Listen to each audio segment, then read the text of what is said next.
Hey guys, how's it going? Welcome back to another scary, no-sleep story reading.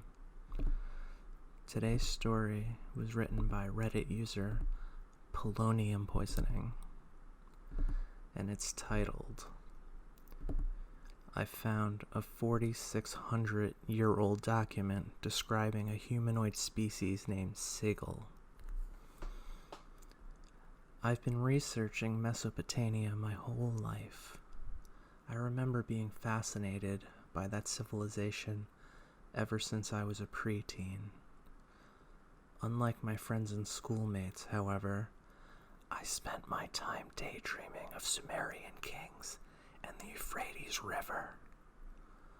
I then grew up, went to college, and became a Sumer researcher.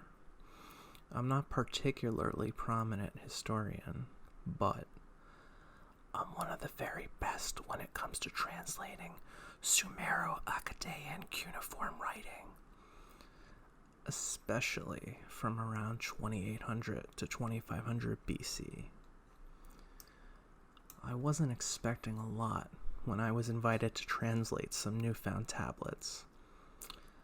I was personally excited, but was sure the contents would be mundane enough. My employer has a little private museum in Istanbul that specializes in artifacts from the Gilgamesh dynasty and prides itself from having snatched these new items from the British Museum. I was welcomed at the airport by my owner's second assistant, a flamboyant and clever Arabic man who spoke English with almost no accent. I've been assigned to accompany you during your stay, madame. Please inform me of your every need. Ayman was a pleasant man to around my age, the Turkish version of an English butler. He gave me space to work, but politely reminded me that making at least 2 meals a day when I was in deep with my work. His presence helped so much with my productivity. Still, no matter how great an experience it was, I'm terrified of my findings. The following is my translation of one of the tablets. We, humans, are being killed daily. The Sigil are an inferior species in every way, but they have something we lack. Something that should be a curse, and yet somehow it is their biggest strength. They don't know when to give up. They surprised us with their resistance, and they are very numerous.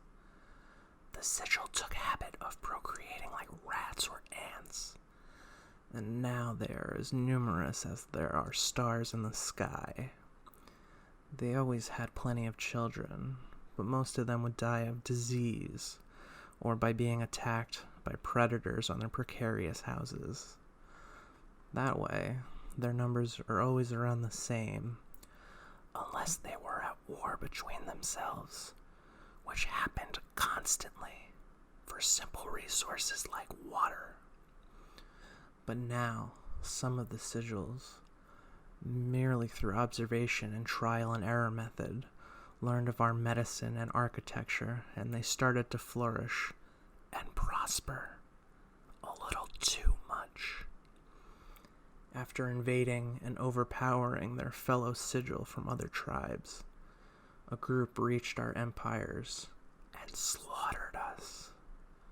We hit them back with our better horses, better weapons, and bigger men. We slayed them, but despite that, they never, ever stopped. They're immutable. I wish I could understand why. We're taller, stronger, and dotted with brains, so they would only think a god could possess, and still they fight. Just because they learned how to walk on 2 legs a while ago They think they can rule the world, despite the fact that their reasoning is puny and their sciences are non-existent. They don't even know how vast the world is. It's laughable. Like their ancestors, even inferior hominoids, their life is only worth after procreation, so their children are dead before mating age are useless and forgettable. This primitiveness is what enrages me about them the most. The sigil want our other secrets, our king. They want to be us. I'm tired of seeing my sisters and daughters die. I'm utterly ashamed to admit that I was scared and reached out to the king. I advised him to strike a deal with the sigil. At first, he refused, but after a lot of blood was shed, and only around a few hundred of us remained, our king Gilgamesh finally decided to surrender to the inferior species so that the rest of us could be safe. We would retreat to the underground city and live safely for generations to come. The king would stay with them on the surface to rule them and develop their society, and stay with them for precisely 4,560 years before we fiercely take back our world. Of course, they agreed. They don't even understand how much time that is. But it's not a lot for us. We never die. We are simply reborn in a new body during a new generation.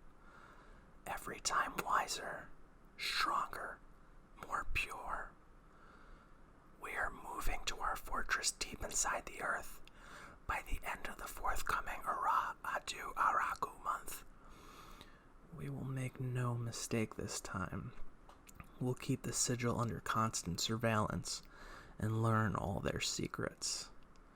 Next time, we won't have any weaknesses. Just like they almost did to us, we will destroy them all without mercy. I was shocked to realize that we are the sigil. There's a way more advanced civilization living underground on the planet as you read these words. By chemical testing, the museum expert was able to determine the age of this tablet with incredible precision. The Sumerian calendar is very alike to the Gregorian calendar we use nowadays. It has 12 months, alternating between 29 and 30 days, following the moon cycles, which have 29.5 days.